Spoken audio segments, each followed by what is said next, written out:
this for later.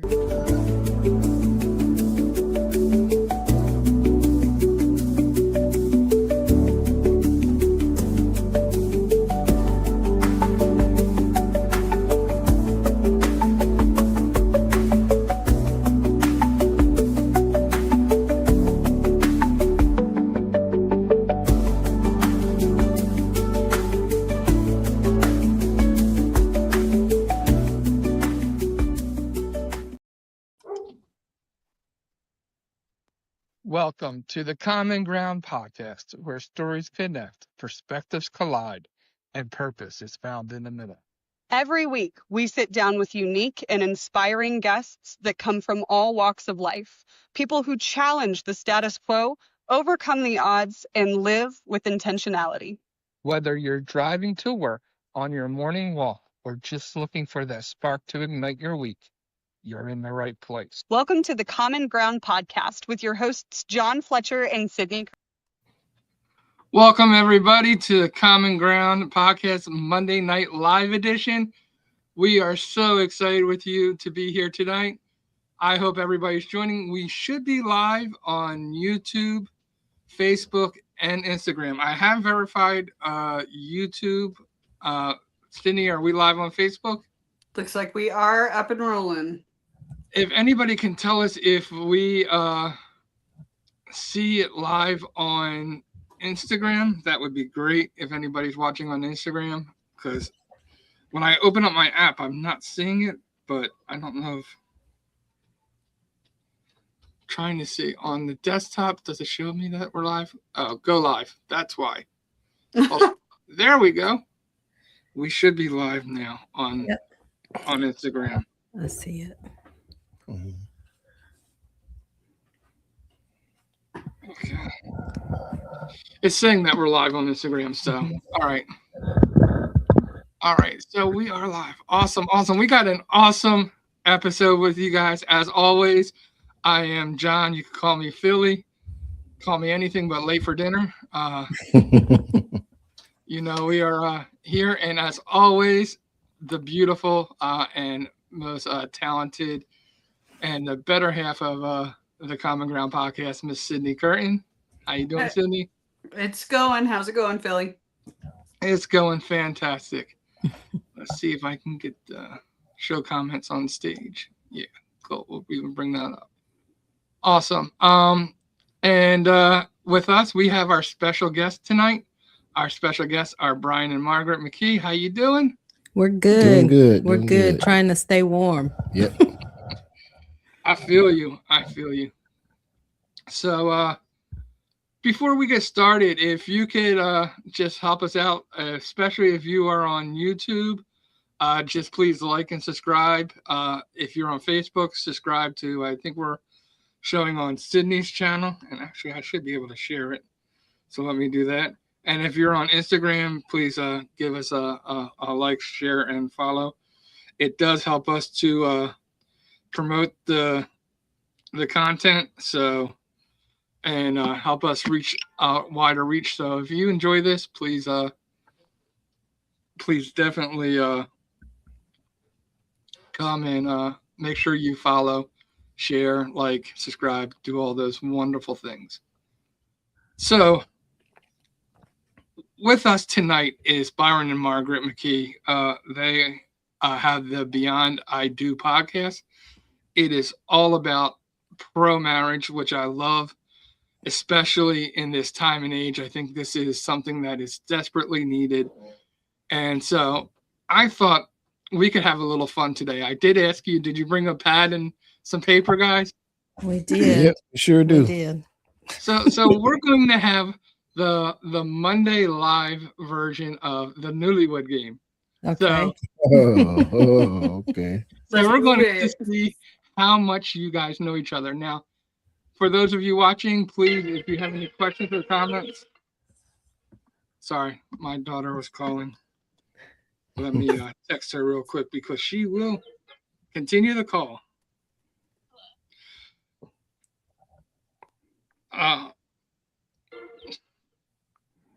Man, I am live on Facebook, YouTube, and Instagram. So if I can call you back later.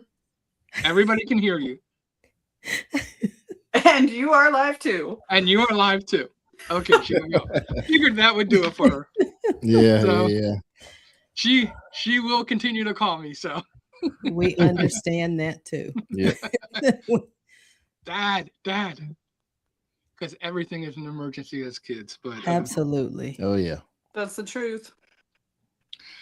I love them, and I love my daughters to death. So yeah, there is no great prizes except to have a little fun and to make this Monday Night Live a little interesting. Okay. So All right. so what we're going to do is I'm going to ask 3 questions to each of you. Mm-hmm. When I ask these questions, I do not want anybody to respond verbally. I want you to write down your answers. Okay. Okay, because then we're going to ask the other person the same question we just asked you. Okay. So I'm going to go in honor code that you're both sitting next to each other, that you're not showing each other your answers. We will not be.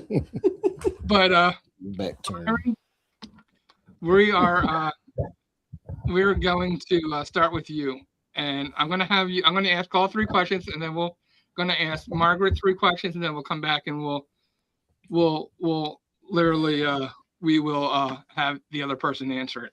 So Byron, your first question: if you were on death row and your wife would have the opportunity to make your last meal, what would she make you? Write it down. Don't let her see what you're writing down, but you're getting a little glimpse of what you have to answer. Actually, Margaret, while he's writing down his answer, I'm going to ask you your first question. Okay. If I offered you $1 million, if you called your husband and asked him to bring your favorite outfit, which outfit would he bring? Oh.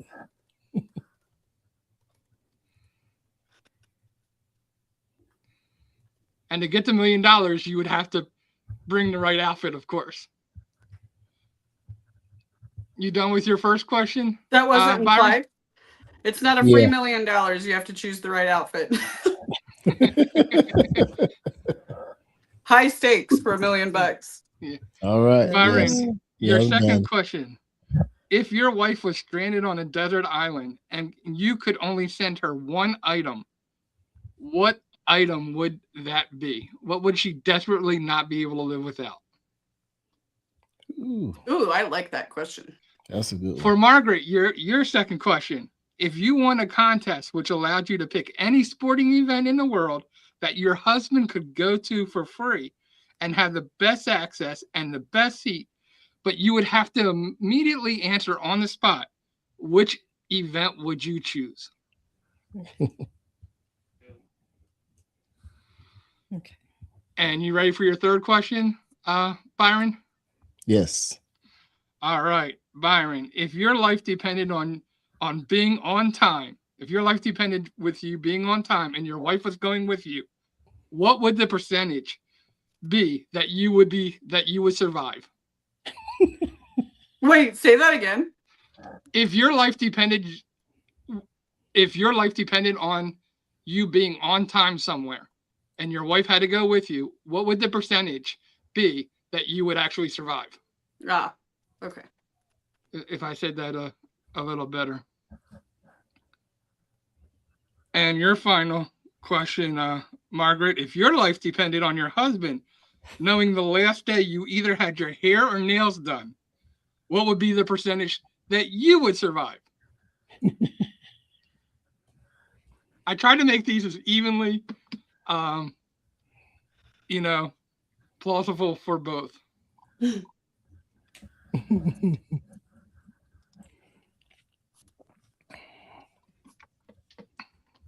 Okay.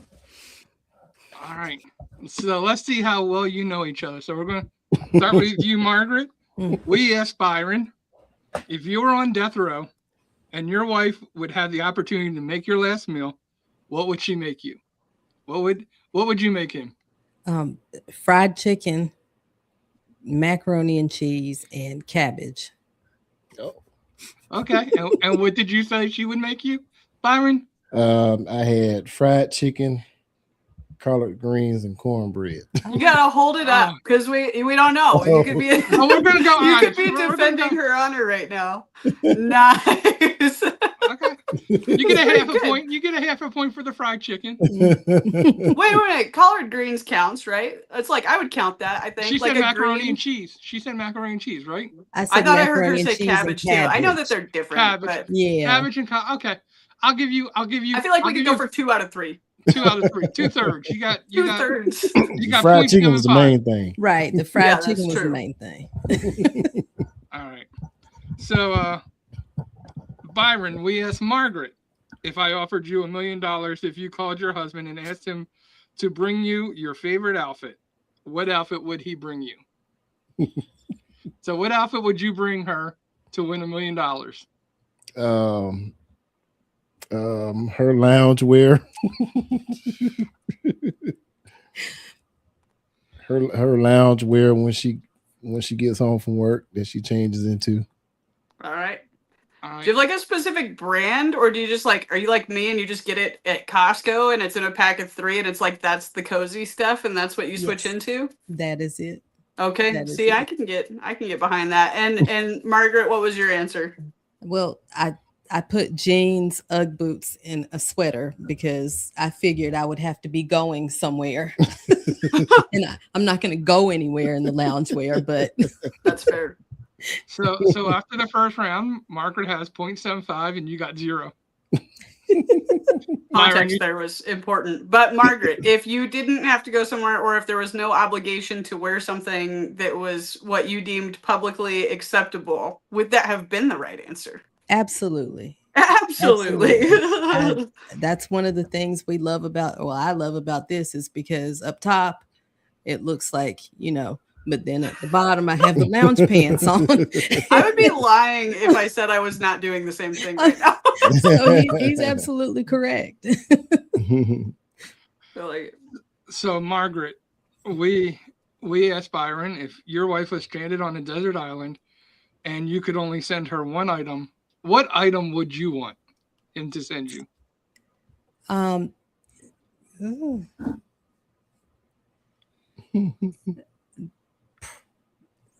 I guess my cell phone. I'm guessing there's no Wi-Fi, but I mean, that's about the only thing. Well, you know what?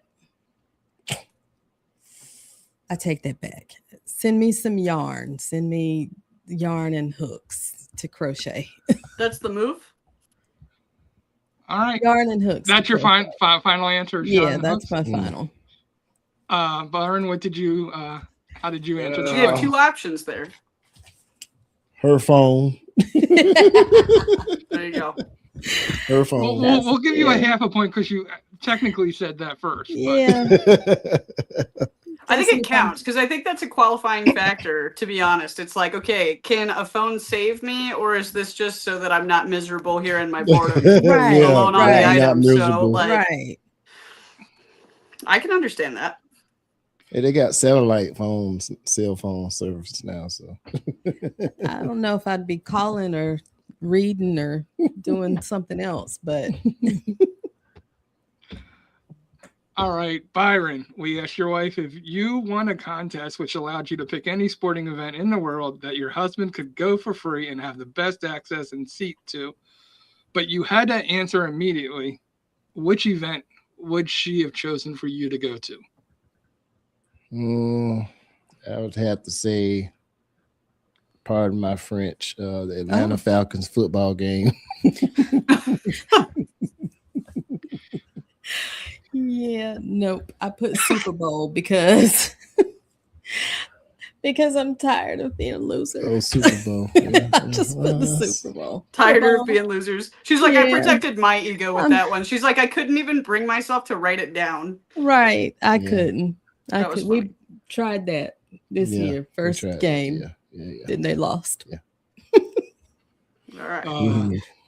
All right, so we're going down to the nitty gritty. This is the tiebreaker. This is whole life depending on it.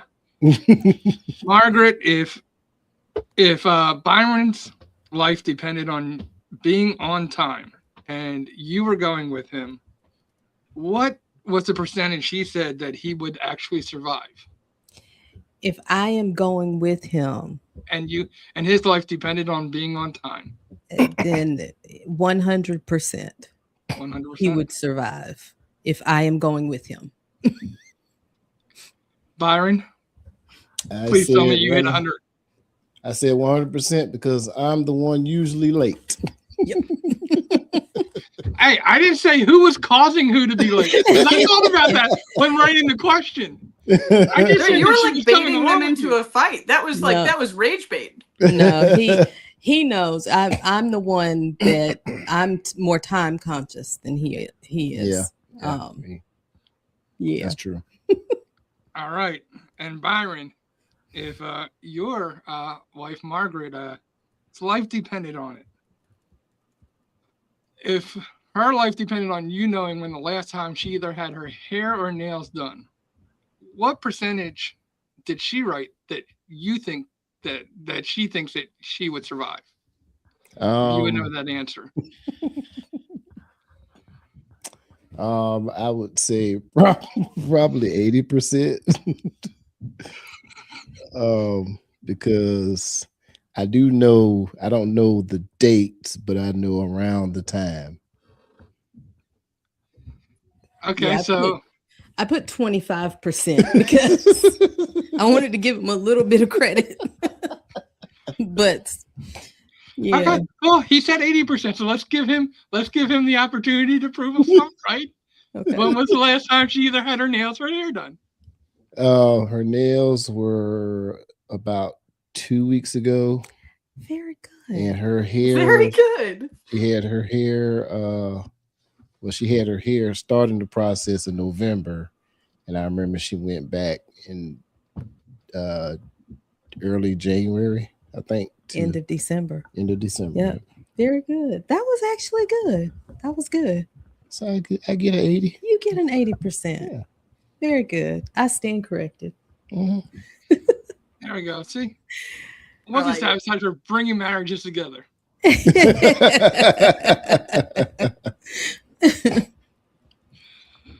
pay a little attention.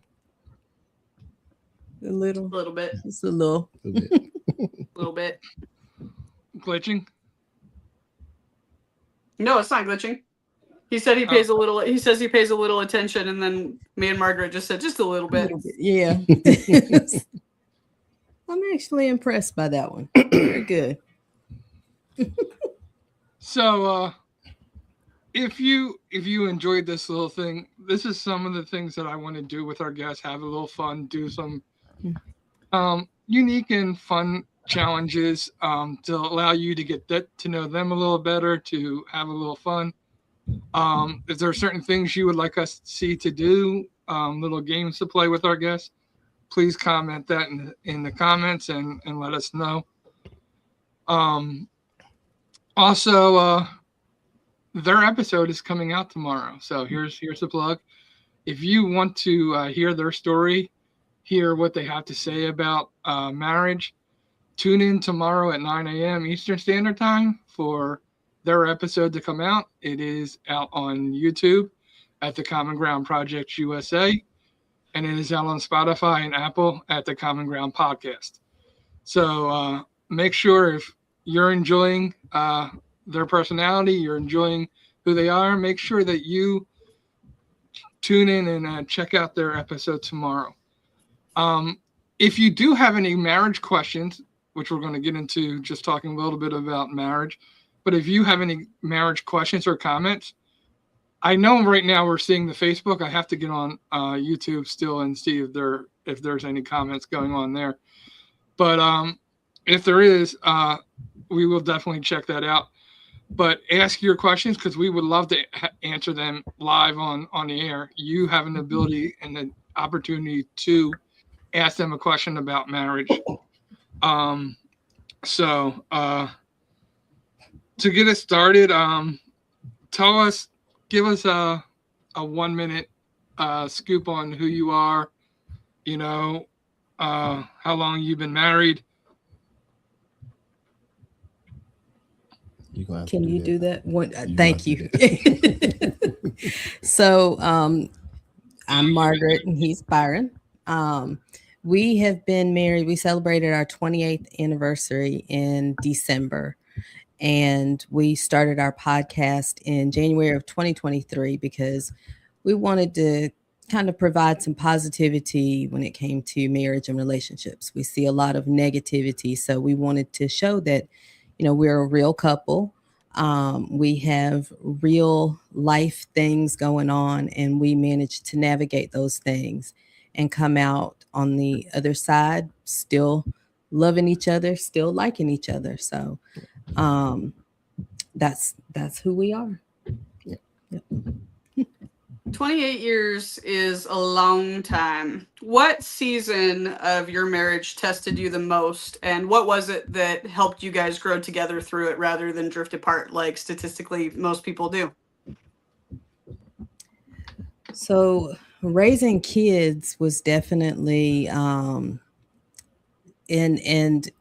our love story started in a very non-traditional way, in that we were best friends for years. We started dating, and by the end of the calendar year, we were married with a son.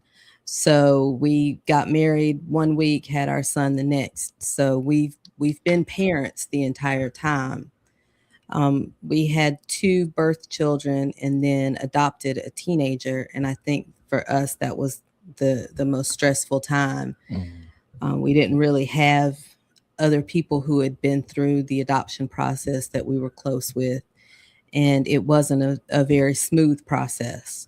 So during that time, and we just talked about this recently, Yeah, sure did. The fact that we turned to each other was, well, for one thing, we were the only ones that were in that type of situation.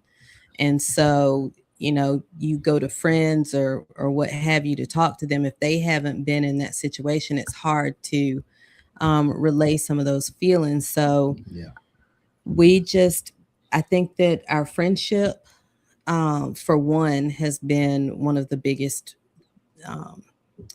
reasons why we were able to turn to each other. And we just decided early in that our marriage would be priority. And sometimes that means the individual has to step aside to do what's best for the team. It's true. What is the biggest misconception of marriage or about marriage? I think the biggest misconception people have, especially if they've never been married, is I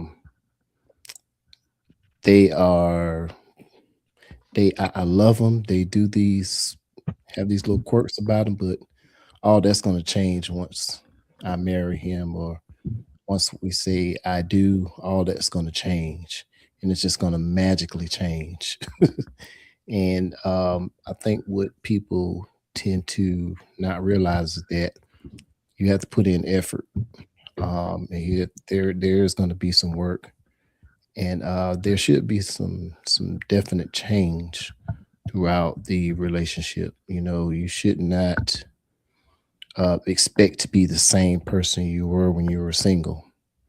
And that could just be as simple as, well, when I was single, I would go out with the guys every Friday, for meet them at the bar and have drinks.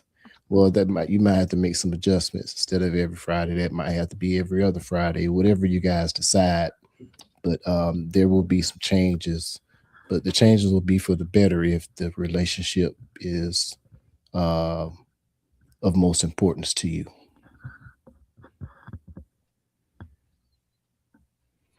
Yeah, that's a good point. You mentioned love languages earlier on, and it's something that we talk about in our podcast tomorrow. But what was the significance of understanding your significant other's love languages as you guys grew together? Because you guys have been together for a really long time. Mm-hmm. So those evolve over time. So talk to us a little bit about that without giving a total spoiler alert for your episode launch tomorrow. For me, mine changed. My primary love language changed. And that was something that Thankfully, we were doing a course and we did the love languages quiz again, and we're able to pinpoint that change. But one of the biggest issues or difficulties we had was understanding that the way that I receive love is not necessarily the way that I need to show it to him. Hmm. And so making certain that you are showing love in a way that is receptive to your partner. And, there are no hard, fast rules. However, if you are in a relationship and your partner feels like they're not seen, they're not heard, what have you, you want to make sure that you're tapping into ways to make sure they feel loved and appreciated. And those things they change over time. I mine changed, and like I said, good thing that we took that quiz so that Yeah. we could see those things, because there had been a couple of not necessarily big fights or issues, but just misunderstandings, because it's been this way for so long, and now that's not working anymore. Yeah. Just being aware that those change happens. We grow and evolve. At least that's the hope, that we grow and evolve as individuals Yeah. and as a couple. And also, I think too, if you're not aware of the love language changing, you can find yourself doing some of the same things and they're not working.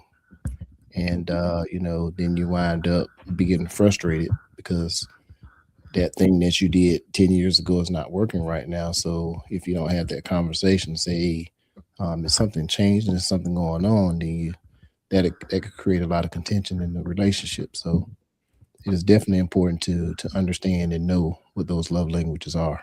Mhm. Mhm. So yeah, I got two questions. The first question is, what do you think is important to make sure that you're on the same page on before you get married, like when choosing a partner to be married to? And I guess it could change depending on maybe how old you are, whether you're going to have kids or not. Because if you're not raising kids, like if you have no plan to raise kids, like I've heard people say like faith and politics are like two of the big ones that make sure your partner you're on the same page with. Because if you're going to raise kids, that's going to become where the real Right. difficulty becomes. Mhm. Doesn't matter if you're not going to have kids. Do you still need to be on the same page? And is there anything else besides maybe faith and politics that you should make sure that you are aligned in before aligning, in a marriage? Mhm. I think that with or without kids, those things are important, and also finances, Yeah. and how money will be managed. Yeah. And then it's important too that growth happens, and that you keep your partner aware of those growth, because spiritually, politically, like, you change in those ways also. And just being open and honest along the way if those things start to change. Yeah. And I think there was something at the beginning you said. What else? I got it. Making sure that you like the person. Mhm. And that sounds so like, well, duh, of course I like them. Yeah. It sounds that way. It sounds that way. But if you think about it, boy. there are couples that you've seen interact, and you can tell they don't really like each other. If you're in a restaurant, if you're on a date and you don't like how the person you're with treats the wait staff, that's not going to change. That's who they are and how Yeah. they deal with people. So just making sure that you like this person, because that's what's going to make it easy day in and day out, is making sure that you like this person. There are family members I have that I love dearly, but I don't need to see them every day. Yeah. No, that's And, the truth. and I will say that, definitely in the beginning, a lot of conversations need to be had, especially when it comes not just with children and faith, but how do you desire to live? what kind of life do you want to live? Do you want to own a home? Do you want to live in an apartment? What if my job requires us to travel, or require me to travel? A lot of those things need to be discussed, because I think, and I'm not saying that we had all of these discussions either. We did not. A lot of stuff just came as life started to life. We just had to make a decision that we were going to try to stick through it. But those discussions need to be had, because a lot of times you'll find people will think one way in the beginning, or sometimes people, honestly, some people will gaslight, say, yeah, I'm fine with that. And then when it comes down to it, when it happens, then it's like, okay, well, now I change. And you have to be able to have that discussion and talk about, well, why did that change? Why did you feel this way then? And you did your mindset change? What was that? But there definitely needs to be lots of communication in the beginning. About everything. What is going to be the expectation? Am I expected? Because, and I'll use this as an example. If the wife's family get together for dinner every week on a Wednesday, am I expected to be a part of that dinner every Wednesday? Am I expected to go, or do I have the freedom to not go? Those type of things that need to be discussed, because anything can cause any type of tension, and you want to try to avoid that as much as possible. Or will it cause like conflict in the marriage? Not necessarily just am I expected to go, but like, is this something that will cause a strain on us? That wait staff analogy had me cracking up, though, because it's so true. Like, if you don't like the person that you're with, it really quickly goes from you don't like the way they treat the wait staff to you don't like the way they drink water, you don't like the way they put on socks, like you don't like the way they breathe. It's like it goes from 0 to 10 real quick. And those things that you see in the beginning that kind of, might be a little irksome, but it's cute now. When you say I do and you're with this person consistently, those are the very things that will grate at your nerves if you don't, if you accept them and turn a blind eye to them. Right. Well, and then Byron, you said something else too. You said that a lot of these things that you didn't know to talk about. I think that's a gap in our elders, like people that did have marriages that lasted 30, 40, 50, 60 years, not telling us what it took to make that happen. Exactly. We're seeing an overall societal decline in communication. So you guys both listed a couple that are really, really common, but it's vision and values, like the little things about, okay, where are we going to live? Are we planted there? Are we open to moving? Like, are you the kind of person that wants to move every couple of years? Do we want to see the world and travel new places? Or do you want to be planted and like, that's where we stay? And those are all the communications and conversations that I don't think a lot of couples have, because it's like, you can't think of all of the hypothetical scenarios that are going to come about. That part's inevitable. But what you can do is you can create a foundation for how you are going to communicate and conflict resolution style. And of all of the things that they say lead to divorce, being money and money mindset and financial habits and communication and conflict, that those values, vision, the intimacy expectations, things like that, of all of those things, if communication is the foundation of what you have established, as long as you're not on totally opposite pages, which if you have a foundation of communication, you probably have weeded out the big red flags for you and your individual, okay, like this is a no-go for me kind of thing. But that, I think that's the big one. Like, what would you guys say about that? Because that seems to be something that you guys are really experts at in your own relationship and in teaching others. We are in the beginning, we would write to each other because it was those difficult conversations to have, but that it needs to be done. And now, depending on what it is, we text and sometimes write to each other, but it's better to feel uncomfortable in having that conversation when it's what would happen or what can we do versus, okay, we didn't have the conversation and now the consequences of that have created an issue.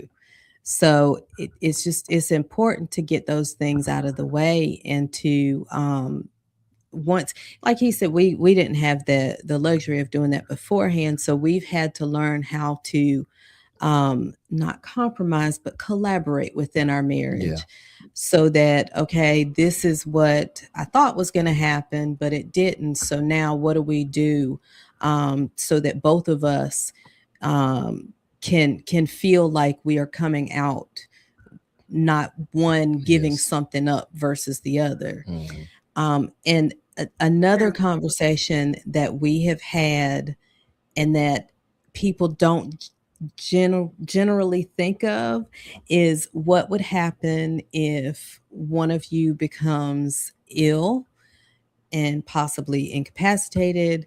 And that's something that, I mean, it's not a pleasant conversation, but you don't want to be in a situation where there's a health issue and your partner can't speak for themselves. You don't want to second guess. So that's another one, is just, the medical things and what happens in this situation, not just with you, but with our relationship, with our marriage.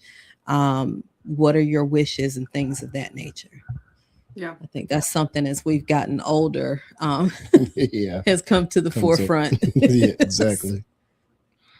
Now, yeah, those are, I mean, they're uncomfortable conversations to have too. I want to reiterate what you said about the writing or texting. I think that that's such an underestimated resource, writing letters. I know that texting is extremely available, and I do think that texting can occasionally decrease the sentiment of the intended communication.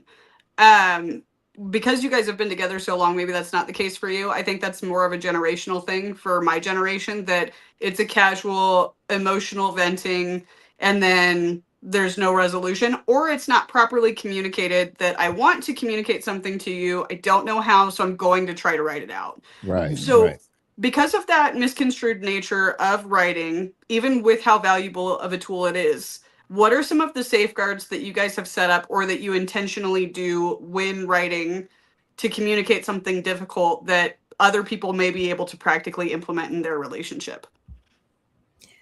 Started with, this happened and this is how I felt, or I mean, just up front, this happened and this is how I felt. I wanted to tell you how I feel.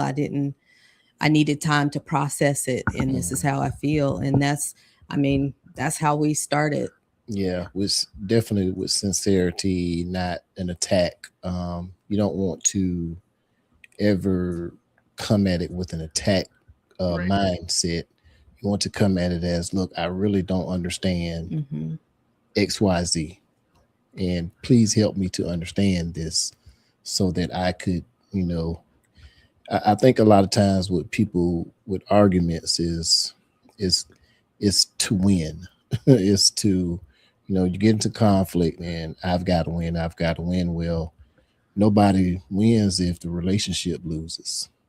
You fail. So you have to always come at it from a point of, hey, I'm just concerned, hey, with love, with care, not trying to attack you, but you said this. And the letter writing for us, it came about because truthfully, we would get into discussions, and I'm undiagnosed ADHD. My brain is on the first question she asked, and she's on question number 5, and I still hadn't figured out question number 2, and I'm still thinking about question number 4, and don't even know what 5 is. So that's when I learned to say, okay, you know what? I need to just write a letter to get out my thoughts, because while I'm trying to think about what she asked me, I still was not able to get out my feelings. So what it was better for me to do is write everything down, give it to her, allow her to read it, download it, think about what she's going to say in reference to it, and then we could have a discussion. At least I could get my point out, and so that helped us in that manner. Now, Did you say that you are the informally diagnosed ADHD, or that Margaret is? I am. He's informally. I'm formally diagnosed.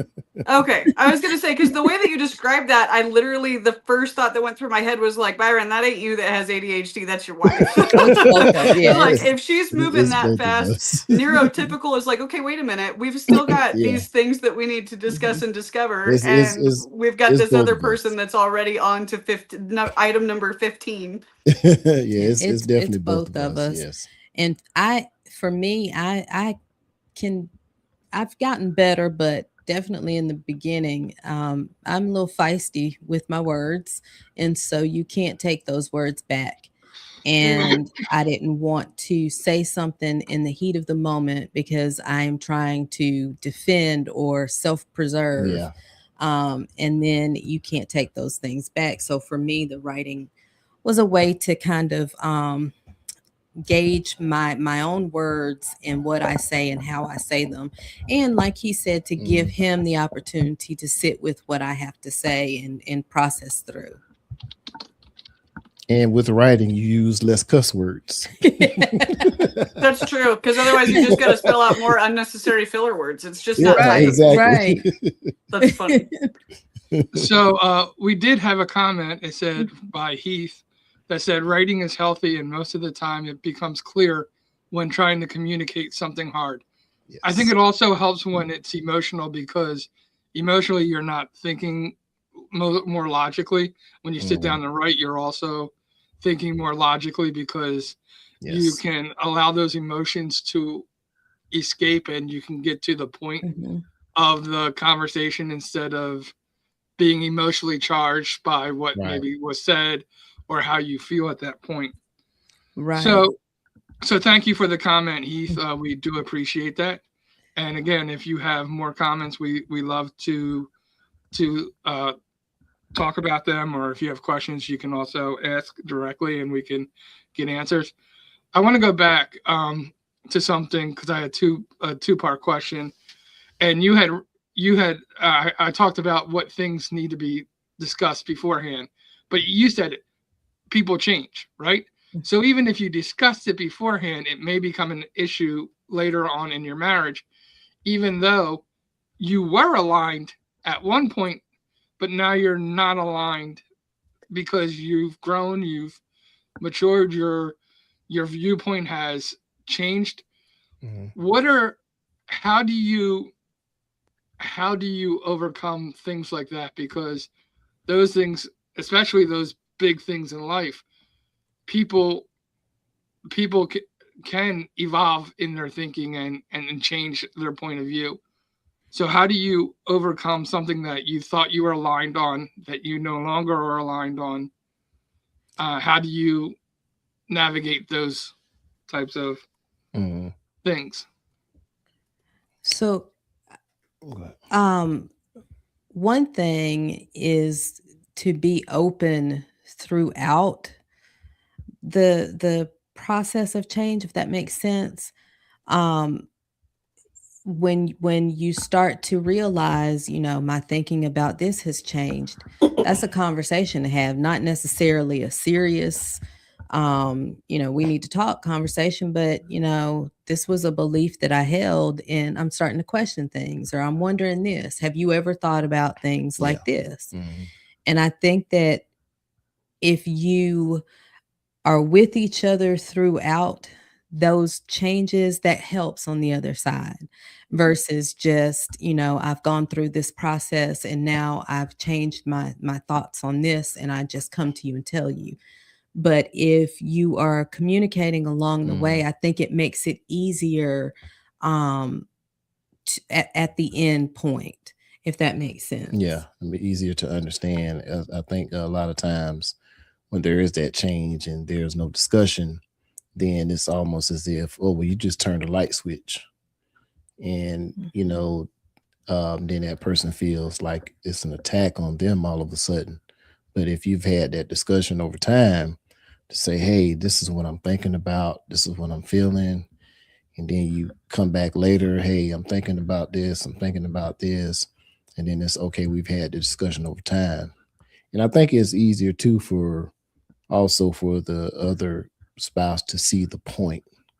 If it's, a lot of times it's all about delivery, how things were brought to you. And, if it's brought to you over a period of time, it's easy to accept. And you just sprung this on me all of a sudden. We want to go left. Now you want to go right. Why? And I think that's where difficulty comes in. And yeah, so we have another comment. Aiden, depending on the topic, a healthy relationship can acknowledge a difference in opinion if both sides are willing to listen and debate their sides, not for the goal of converting to the other side, but educating the other side on why they believe that new belief. Yes. What a great thing. That is great. Fantastic. There's actually a new phrase I want to say more.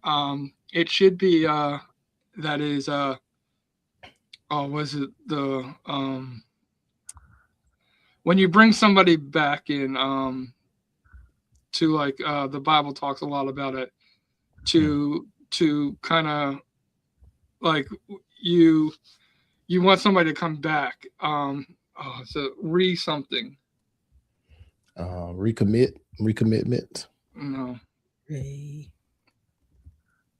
Reconciliation. That's the word I was looking at. Yes. It should be reconciliation, not victory. Like that's the new slogan I want to be, because like in today's age, everybody's about victory. I want to win the argument. I want to win my side to win, whether it's politics, whether it's anything. Our goal should not be victory. Our goal should be reconciliation. Right. So even in that with Aiden, it shouldn't be victory like, oh, this is my new belief now, you have to believe it. It's how can we reconcile to come together and form, and understand that. And the truth is our marriage may be different after it. Right. Yes. And that's an okay thing. Right. Because it's a new point of view. You can't go back to the old ways because I don't believe that anymore. It's not my belief anymore. Right. So it's not about going back. It's not about being victorious. It's about how do we move forward? How do we reconcile? How do we come together in this point and create this new life? Right. Exactly. Right. Exactly. Yes. But I actually want to make a shirt, reconciliation over victory, because I think that should be a slogan that everybody's speaking in. Oh yes.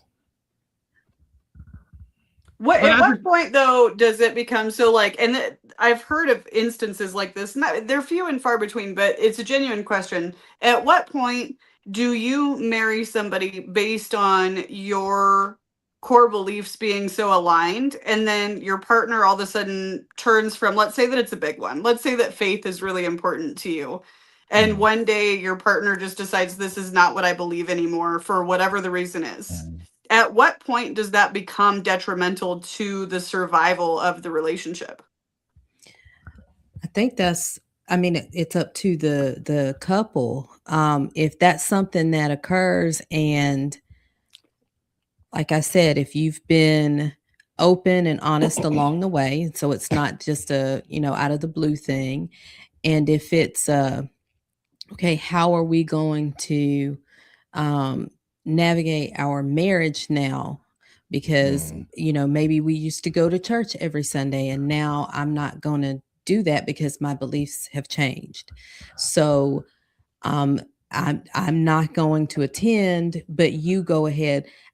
I feel like if two people are on the same page in terms of, I want to be married and I want our marriage to be happy, then we'll work through those things. In terms of kids, allowing kids to choose, exposing kids to both faiths and allowing them to choose versus, well, we're going to do this way and that's it. I feel like in any situation, if you have two people who are committed to making things work, then they'll work through those things. Yeah. Even within Christianity, there are certain rules in terms of a relationship between husband and wife.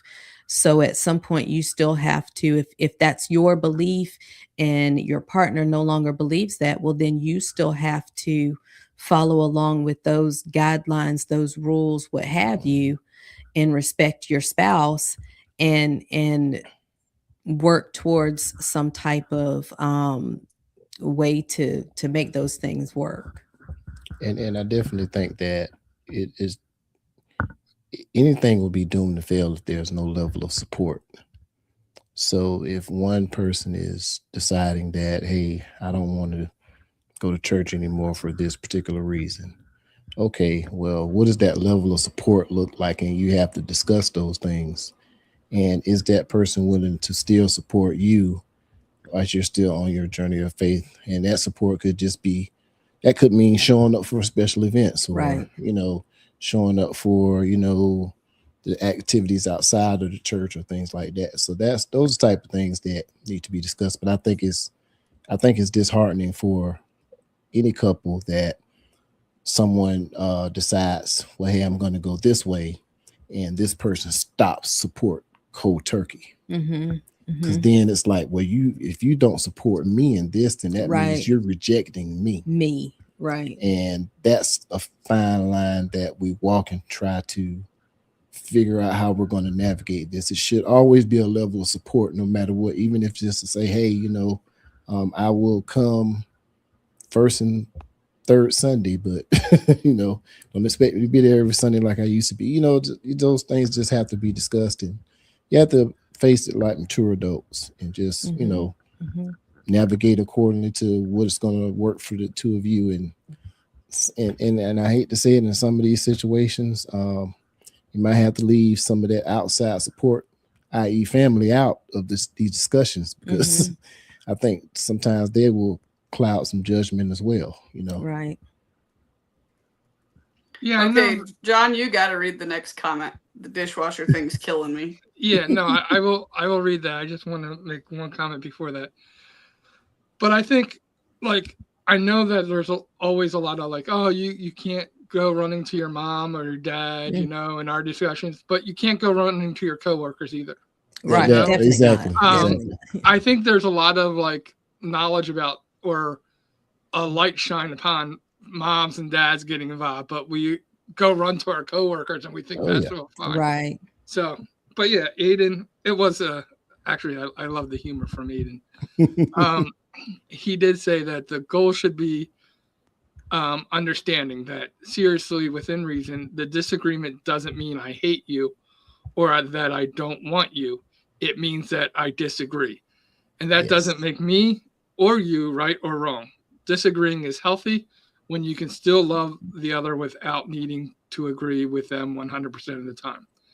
Unless it's how you load the dishwasher. That's 100% a deal breaker for me. I tried to give the facial thing for it too. Look, I don't care how he loads the dishwasher. If he's loading it, that means I don't have to load it. So I'm cool.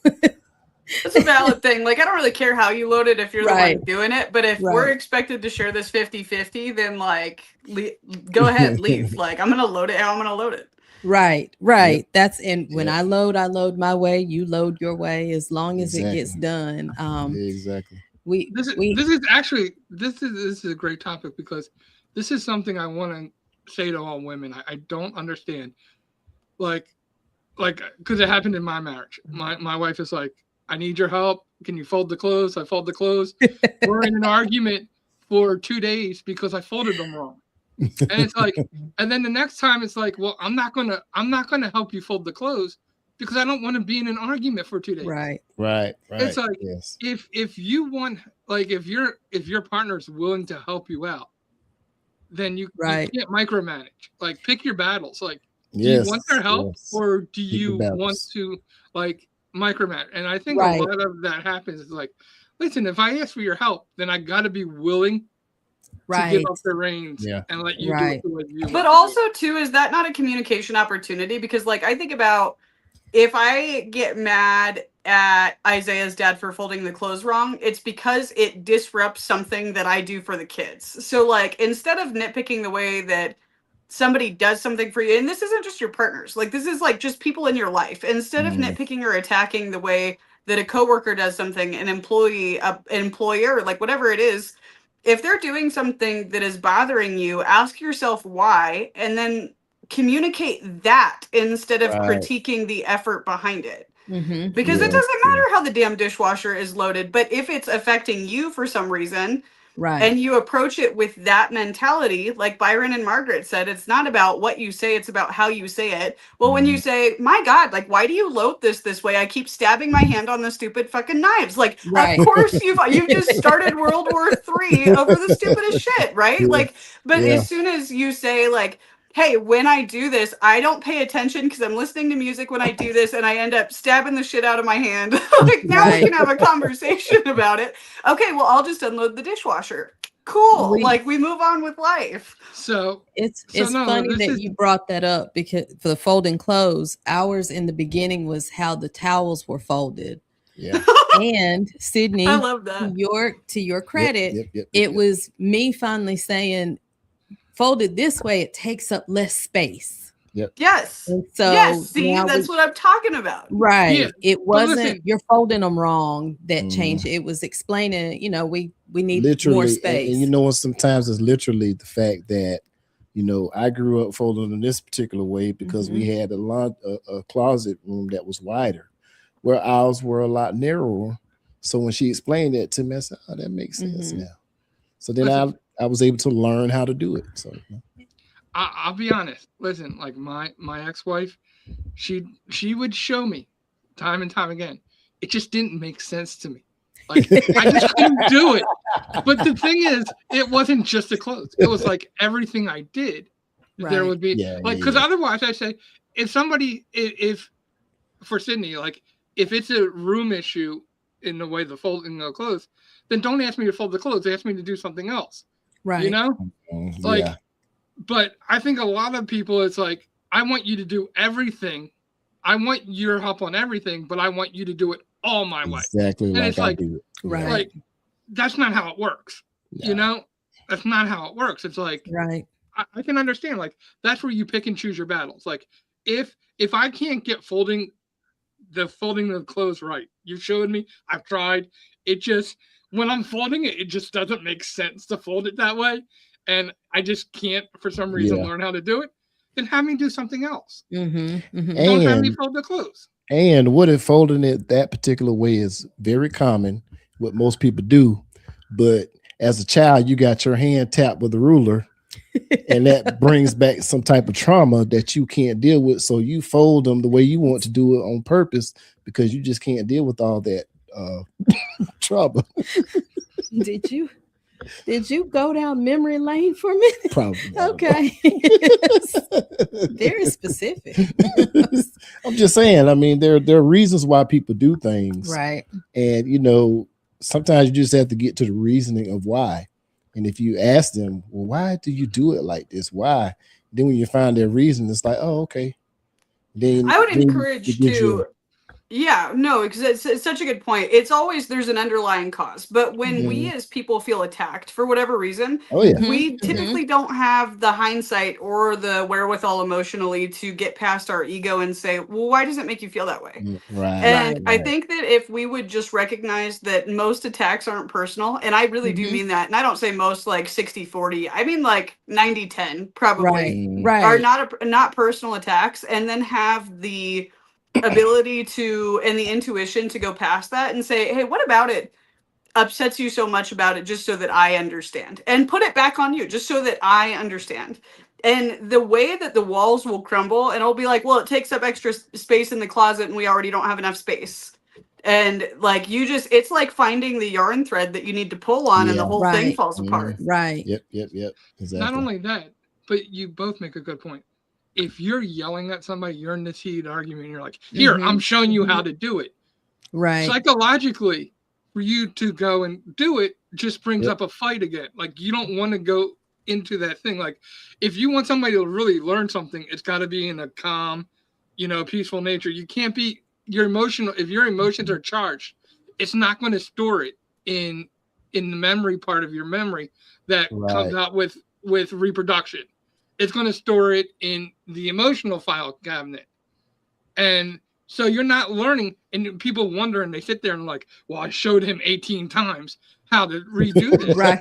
Well, what was the atmosphere every single time all that the you folds. Yeah. Right. Yeah. Was it in a place where it was getting stored in the emotional part of the brain, or was it getting stored in the repercussion, doing it over and over again? Whatever that word is. Repetitive. Oh, repetition. Repetition. That's the word I was trying to get out. Part of your brain. And so yeah, you got to look at all those kind of things. But this has been a great conversation. If you enjoyed this conversation, coming out tomorrow at 9 a.m. on YouTube, Spotify, and Apple, you get to sit down and listen to a whole nother conversation. This is you get to hear them on the Common Ground podcast, available on YouTube at the Common Ground Project USA, and on Spotify and Apple at the Common Ground podcast. So make sure that you subscribe to YouTube, Spotify, or Apple, whichever your listening preference is, and make sure you hit the alert so that you can get alerted every Tuesday when new episodes come out. And make sure you subscribe, especially to YouTube, because we do this every Monday. We used to be on TikTok. We moved to YouTube. We are showing it at least right now on Facebook and tonight on Instagram. But we will use different platforms they won't always be on Facebook and Instagram. It might go to LinkedIn. It might go somewhere else, but where you really want to be is YouTube. Go to YouTube, subscribe to the Common Ground Project USA. You will never miss it. You will always be able to be part of the conversation. We love your comments. We love hearing from you. We will read your comments and questions, unless they get so busy where they're flying up the screen and we can't keep up with them. But we'll get there one day. But right now, you get in, you're going to get your comment read. You're going to get your questions asked. So, Byron and Margaret, tell us where people can find you, how they can reach out to you if they want to. What do you offer? What kind of things can people get from you? Okay.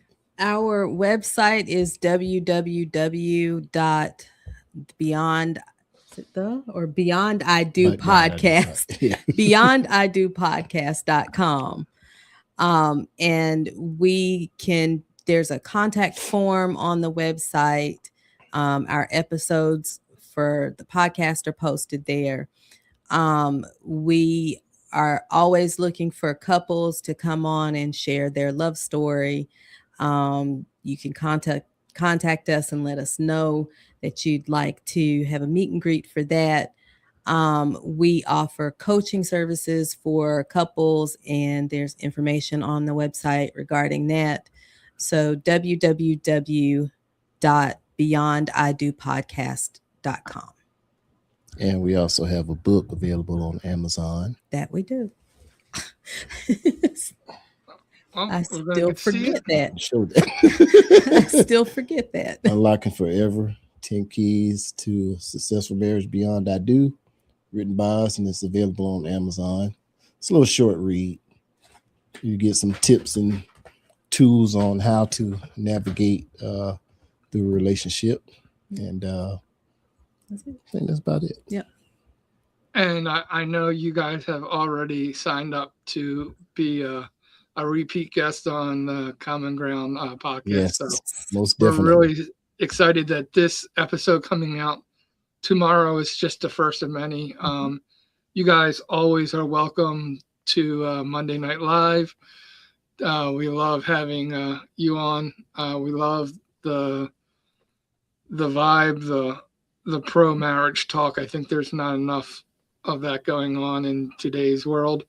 Right. So you always have a place to come and hang out and talk with us, because we love you. Thank you. All right, Thank love you you. We guys too. enjoy it. Thank you. We Thank you. enjoy it. You guys are awesome. It was great to hear from you again. I can't wait for this launch and to post a couple more clips so that people can get excited about it. But if you guys are in a relationship, exploring a relationship, or considering entering into a marriage, you need to know these wonderful people. So add them, follow their website, subscribe to their newsletter, do it all. And we accept all. Doesn't have to be necessary to be a married couple. If you're a couple just in a relationship, we just want to hear a wonderful story and be able to share it with the people. Yep. Love it. Well, thank you for being here. Join us next Monday at 6 p.m. Eastern Standard Time, 4 p.m. Mountain Time. And we always enjoy. Remember, when you take the time to hear somebody's story, it gives you the opportunity to find common ground. For Byron and Margaret, thank you for being our special guests tonight. Thank you. And for Sydney and myself, it has been a pleasure being your host. And you have been listening to Monday Night Live. God bless and good night. Give me 1 second. And do I even have it? I don't even have it out. So, okay. Good night and God bless. See you guys later. Bye-bye.